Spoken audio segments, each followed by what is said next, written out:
Lanterns finalmente está aquí, y comienza de una manera loca que trae consigo un final con giro polémico. Esta será mi reseña de la temporada 1, episodio 1 de Lanterns, titulado Piloto, lo cual es un título apropiado ya que la televisión clásica siempre comenzaba con un episodio llamado Piloto, pero la televisión moderna realmente ya no necesita hacer eso, pero se llama Piloto porque es un juego de palabras con Hal Jordan, un piloto, lo cual se menciona bastante al principio, incluyendo en la primera escena, donde vemos a un joven John Stewart viendo a Hal en la televisión. Esto ocurre en 1996.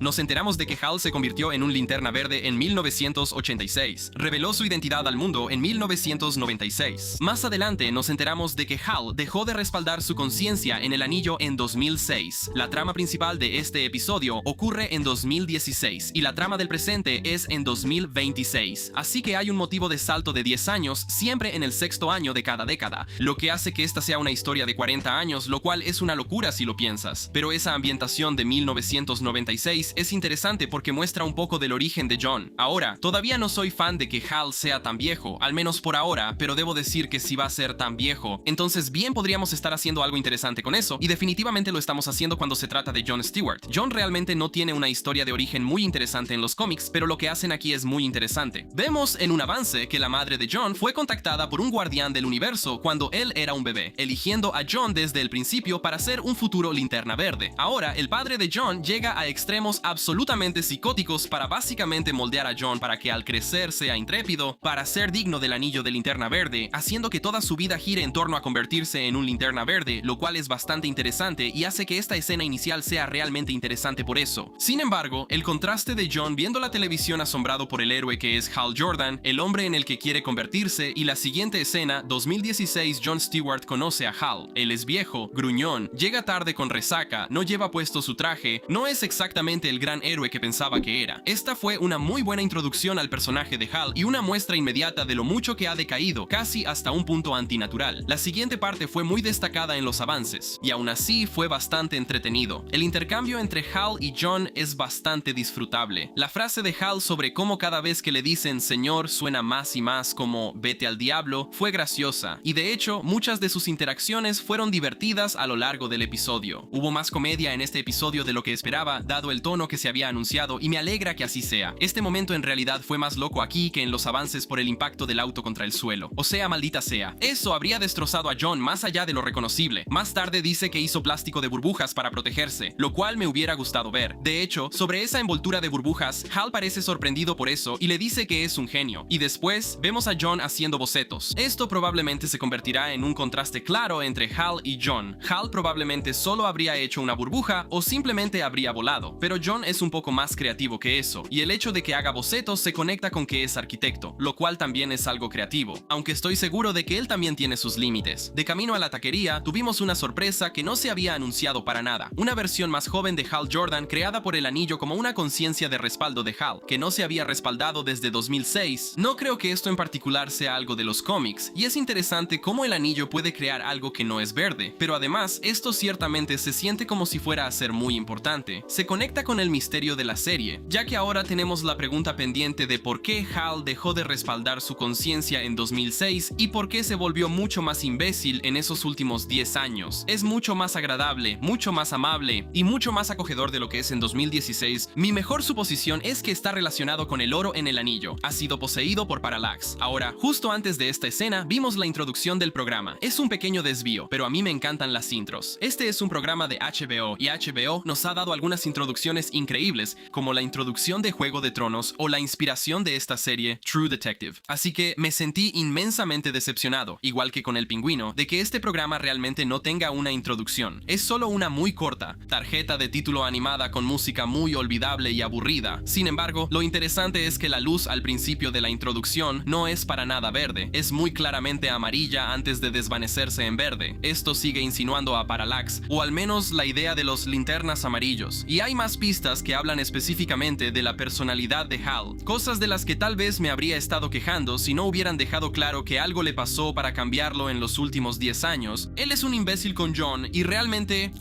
no quiere entrenarlo. Eso se conecta con el hecho de que tal vez no quiere ser reemplazado y no quiere perder su identidad como Linterna Verde, pero claramente si fuera el Hal de hace 10 años habría estado mucho más dispuesto a entrenar. Habla del traje de Linterna Verde como si fuera una tontería, habla de Abin Sur sin ningún respeto respeto. Incluso habla de la Tierra como si fuera un planeta atrasado, como si él mismo fuera algún tipo de alienígena. Claramente, algo lo está afectando bastante, y este holograma es una clara indicación de eso. Y al ver los cómics y ver el oro en su anillo, que es lo opuesto a lo que querrías en un anillo de Linterna Verde, ya que es débil al amarillo, tiene que ser Parallax. Este episodio hace un poco de construcción de mundo en lo que respecta a los Linternas Verdes, principalmente en cuanto a qué tan conocido es Hal. Es una celebridad y tal vez el héroe más famoso de la Tierra, al menos en 2016, algo así como Capitán América antes de los eventos de Iron Man. También parece que fue cuando él apareció en escena a finales de los 80 que la gente de la Tierra se dio cuenta de la existencia de extraterrestres. También fue alrededor de esa época, casualmente, cuando Krypton explotó. Es una locura pensar que Hal Jordan ya llevaba activo como Linterna Verde unos 10 años cuando Kal-El fue adoptado por los Kent. Dicho esto, en este punto del episodio ya estoy enganchado. Hay suficientes misterios que me tienen muy interesado en lo que está pasando, y el momento en que Hal se concentra después de escuchar la frase definitivamente ayudó con eso. La idea de que John luego inmediatamente toma un avión y va para allá también es bastante graciosa. Es un poco difícil de creer que pudo manejar hasta el aeropuerto, pasar por seguridad, volar hasta allá, salir del aeropuerto y manejar hasta Rushville, todo en solo 6 horas, pero bueno, no lo sé. Conocemos a Carrie Kane, un personaje original hasta donde sé. Por ahora, a menos que haya algún tipo de revelación donde descubramos que es una alienígena, me hubiera gustado que simplemente le hubieran puesto el nombre de un personaje de los cómics, ya que hasta ahora este show está lleno de demasiados personajes originales. Pudo haber sido Rose Lewis, quien también era de un pueblo pequeño en una historia de Linterna Verde. Algo que realmente me encantó fue el momento de detective que tuvo John. Los Linternas Verdes son policías espaciales, y este show está basado en True Detective, y debo decir que ya me está gustando cómo conectan esos dos elementos. Esta escena de detective es una de ellas, pero fácilmente mi parte favorita de este episodio es el interrogatorio de Hal. Volveremos a eso en un momento, pero mientras tanto, este episodio divaga un poco en el camino mientras nos presentan este pueblo tan extraño. Parte de eso es bastante entretenido, pero hay momentos en los que el episodio pudo haber hecho las cosas un poco más interesantes al presentarnos a algunos de estos personajes. Por ejemplo, cuando John persigue a Waylon Sanders, no fue muy emocionante. Aaron Pierce sí le compite a Tom Cruise y Dylan O'Brien, pero literalmente es solo una persecución a pie, lo cual sinceramente me sacó un poco de la serie porque duró demasiado y mientras pasaba no podía evitar pensar, esto es una serie de Linterna Verde y estoy viendo una persecución a pie. La parte que estuvo realmente bien hecha es la escena en el bar. Hal cuenta su historia de origen de una manera que me viene a la mente como si estuviera leyendo un libro. Fue realmente cautivadora, pero también la cuenta de una forma que se siente extraña. Como dije antes, le falta el respeto a Abin Sur y habla muy mal de la Tierra. Esto se siente un poco fuera de personaje para Hal, y espero que se convierta en un punto importante de la trama. Esta escena también conecta todo. Hal consiguió el anillo no muy lejos de Rushville, haciendo que toda su carrera gire en torno a esta historia 30 años después. Y luego, el plan de Hal de ir a la cárcel y dejarse golpear por eso es muy divertido y se siente muy fiel a Hal Jordan, aunque tal vez sea más propio de un Hal Jordan a sus 20 y tantos o 30 y tantos años, porque sinceramente, mientras veía esta escena pensaba para mí mismo que esto es un gran riesgo. A su edad avanzada, esta pelea podría realmente matarlo. John y Zoe sinceramente no tienen química y su escena de sexo se siente muy innecesaria por ahora, pero bueno, es una serie de HBO, supongo que tienen que poner algo así en algún momento. También puede parecer que no tienen química porque John realmente no tiene mucha personalidad. Hasta ahora solo ha sido estoico, sí señor, y muy monótono, lo cual contrasta con cómo Jordan, quien incluso en su vejez gruñona, es mucho más divertido y mucho más carismático. Me preocupa porque claramente han elegido a John como el Linterna Verde de esta franquicia, pero su falta de personalidad podría hacer que sea un poco aburrido cada vez que el Linterna Verde aparece en pantalla. Creo que es una de las razones por las que Hal es mucho más popular. Es increíblemente carismático, impulsivo y una persona muy entretenida. Kyle Chandler lo logra perfectamente, pero tiene 60 años y como vemos al final del episodio, el personaje está muerto. El hecho de que Hal sea juzgado en un tribunal de un pequeño pueblo también es algo gracioso de imaginar, y de nuevo me hizo pensar que esto es un show de Linterna Verde. O sea, ¿qué está pasando? Aquí es donde conocemos a Willie William Macon y descubrimos que está casado con la Sheriff Kane. Esto significa que ambos intereses amorosos principales, o al menos nos dijeron que estos dos son los intereses amorosos principales, son mujeres casadas con un padre y un hijo, y la esposa del más joven es el interés amoroso de Hal, y la esposa del mayor es el interés amoroso de John. Simplemente cosas extremadamente complicadas aquí y sin duda no terminará bien. La siguiente escena también es muy inusual. Ellos entran en esta enorme propiedad privada llena de una milicia privada que trabaja para Will McKean. La pequeña diferencia de edad entre padre e hijo es un poco difícil de ignorar y la idea general de este lugar me parece muy extraña. Will McKean y Billy McKean han sido insinuados como la reinterpretación de William Hand, Mano Negra, en esta serie. serie, y esta fue una introducción suficientemente buena para ellos. Pero supongo que esta es la parte del episodio que menos me intrigó. Por ahora, no me importan estos personajes individuales, aunque el misterio de para quién trabaja Will McKean es otro misterio pendiente al que estar atento. Y este ángulo de la milicia anti-alienígena es interesante. Veremos a dónde lleva. Son los últimos 10 minutos los que realmente me vendieron esta serie, los que realmente me engancharon, principalmente por este interrogatorio. Me encanta la sensación de que Hal tiene experiencia, como si claramente ya hubiera hecho esto muchas veces antes, y lo hace de una manera realmente entretenida. La frase "qué expresión humana tan encantadora" fue muy graciosa antes de hacer preguntas que él piensa que el alienígena habría estudiado, y luego hacer preguntas que todos deberían saber, pero que el alienígena simplemente no sabría porque son demasiado generales. Es gracioso cuando preguntas sobre Harry Potter o Obama, pero también aumenta la tensión cuando John y Carrie reaccionan desde fuera del vidrio. Todo cambia cuando Hal finalmente rompe la fachada y Waylon Sanders cede. Chris Coy hace un trabajo increíble en la escena, casi haciéndome sentir que es un desperdicio. Que él solo esté en este episodio, si ese es el caso. Cuando deja de intentar ocultarse, la música se vuelve más intensa, y la expresión en el rostro de Carrie cuando dice "carajo, estaba al borde de mi asiento", mientras él describe por qué podría estar aquí hipotéticamente y explica cómo podría simplemente volarse a sí mismo. Me encanta esta escena porque utiliza el concepto de la serie de manera excelente. Es una versión más terrenal de los Linternas Verdes, pero Hal sí tiene el anillo. El hombre es un extraterrestre y el conflicto es intergaláctico. Sin embargo, también es solo un interrogatorio policial hasta que las cosas se vuelven un poco más grandes. Y luego, que diga el juramento de Linterna Verde para molestar a Hal antes de explotar fue perfecto. Podrías decir que es un poco tonto que haga un pitido antes de explotar, por lo tanto, dándole a un Linterna Verde más que suficiente tiempo para crear una burbuja a su alrededor. Pero bueno, debió haber sido una explosión lo suficientemente grande porque atravesó un poco la burbuja de Hal, así que tal vez pensó que no importaba, que de todos modos habría hecho explotar a todos. Luego pasamos al año 2026 en una escena que tiene mejor cinematografía y música que el resto del episodio, y debo decir que la historia aquí me tiene infinitamente intrigado. John ahora debe tener 40 años. Ya ocurrió cada proyecto del DCU, incluyendo Superman, donde apareció Guy Gardner, lo que significa que de alguna manera Guy Gardner se convirtió en Linterna Verde, pero John aparentemente aún no. El hecho de que aún no lo haya hecho significa que esta es una historia de origen increíblemente larga de 40 años y aún así no ha llegado ahí. John no parece estar demasiado afectado por la muerte de Hal Jordan. Ahora, me voy a reservar mi opinión por ahora. Hal aparecerá mucho en esta serie y ya ha muerto antes en los cómics. No tiene el anillo y claramente algo pasó entre estos dos periodos de tiempo. Es posible que este sea un Manhunter o tal vez esté muerto, pero regrese como el espectro o se adapte Green Lantern, Renacimiento, pero por ahora sí parece que lo mataron de un balazo y lo dejaron morir en la nieve. Como fan de Hal Jordan, todo esto es muy frustrante, ya que solo quería una buena adaptación de Hal en su mejor momento y no quería que lo mataran. Pero como fan de la buena televisión y viendo este episodio de forma aislada, sin ninguna idea preconcebida de los cómics, esto es un gran gancho para la serie. Me dejó muy intrigado por la historia del programa, cómo entrelazan lo que esencialmente son 5 décadas diferentes de historia y cómo todo se conecta y hacia dónde lleva todo. El programa también está muy bien escrito en sus diálogos, aunque no todos los insultos eran necesarios. La cinematografía es realmente buena en algunas partes y al menos aceptable en el resto. Es entretenido, intrigante, cautivador y en general está muy bien hecho. Es objetivamente un episodio piloto fantástico de televisión, básicamente lo que esperaba desde el principio. Siempre pensé que esto sería un buen programa de televisión, pero tal vez decepcionante como fan de Linterna Verde. Ya veremos en ese aspecto. Me encantó especialmente la escena del interrogatorio y me gustó mucho Kyle Chandler como Hal, aunque nunca hubiera querido que el personaje fuera tan mayor. Le doy a este episodio un 8 de 10, un gran comienzo para lo que espero sea una gran temporada.